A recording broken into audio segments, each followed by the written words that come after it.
दिल्ली के जंतर मंतर पर चल रहे आंदोलन के समर्थन में झुंझुनू कलेक्ट्रेट के सामने प्रधानमंत्री मोदी व अमित शाह का फूंका गया पुतला। विभिन्न संगठनों ने पुतला जलाकर अपना विरोध करवाया दर्ज। पुतला दहन करने वाले विभिन्न संगठनों के पदाधिकारियों और कार्यकर्ताओं ने बताया कि जिस तरह से जंतर मंतर पर आंदोलन कर रहे छात्रों पर लाठियां बरसाई गई है, आंसू गैस गोले छोड़े गए हैं, एक तरह से प्रजातंत्र को खत्म करने का काम किया जा रहा है। लोगों ने सवाल किए हैं कि कहां है वो नेता जो बेटी बचाओ बेटी पढ़ाओ का भी नारा देते हैं और बेटियों पर बुरी तरह बेरहमी से लाठियां बरसाई जा रही है। कलेक्ट्रेट के बाहर छोटे छोटे छात्र छात्राएं भी धरने पर बैठे हुए हैं और आज दूसरा दिन इन बच्चों के धरने को है। बच्चे कह रहे हैं कि जब तक हमें इंसाफ नहीं मिलेगा, वांगचुंग को धरना स्थल पर नहीं लाया जाएगा और इंसाफ नहीं किया जाएगा, धर्मेंद्र प्रधान शिक्षा मंत्री इस्तीफा नहीं देंगे, तब तक हमारा आंदोलन जारी रहेगा। हम आपको बता दें कि जंतर मंतर से वांगचुंग को उठाने के बाद पूरे देश भर में विभिन्न तरीके के विभिन्न संगठनों आंदोलनरत हैं और पूरे देश में आक्रोशित माहौल बना हुआ है।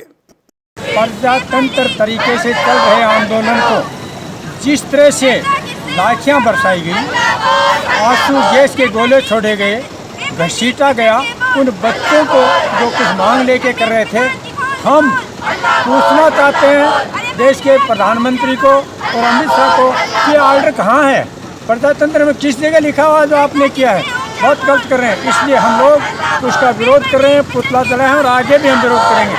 आज देश के अंदर सिर्फ और सिर्फ घटिया राजनीति ने इस देश को बर्बाद कर दिया, बच्चों को बर्बाद कर दिया।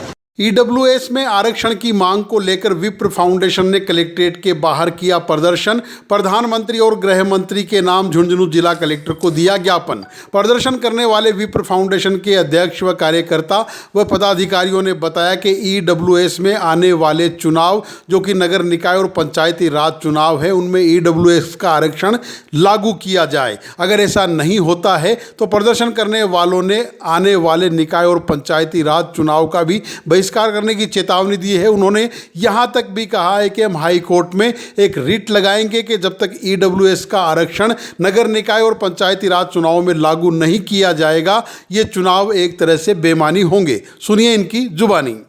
ये मांग रखी गई है कि ईडब्ल्यूएस आरक्षण जो माननीय प्रधानमंत्री जी के द्वारा जनरल कास्ट के लिए दिया गया है, उसके अंदर अभी आने वाले पंचायत और निकाय चुनाव में इसमें भी इस आरक्षण का लाभ दिया जाए। ईडब्ल्यूएस की भी ये मांग है कि ईडब्ल्यूएस आरक्षण के तहत भी सीटें तय की जाए और उस पर अन्य कोई भी चुनाव ना लड़ सके, इस प्रकार की मांग रखी गई है। अधिकार हम लेके रहेंगे।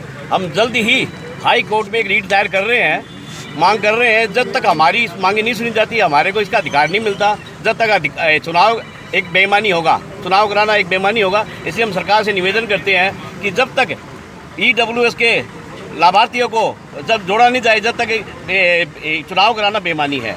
झुंझुनू शहर की सबसे पोश कॉलोनी इंदिरा नगर की बदहाल व्यवस्था को लेकर इंदिरा नगर के बाशिंदों ने प्रशासक अजय कुमार आर्य को दिया ज्ञापन सौंपकर इंदिरा नगर की व्यवस्था सुधारने की मांग।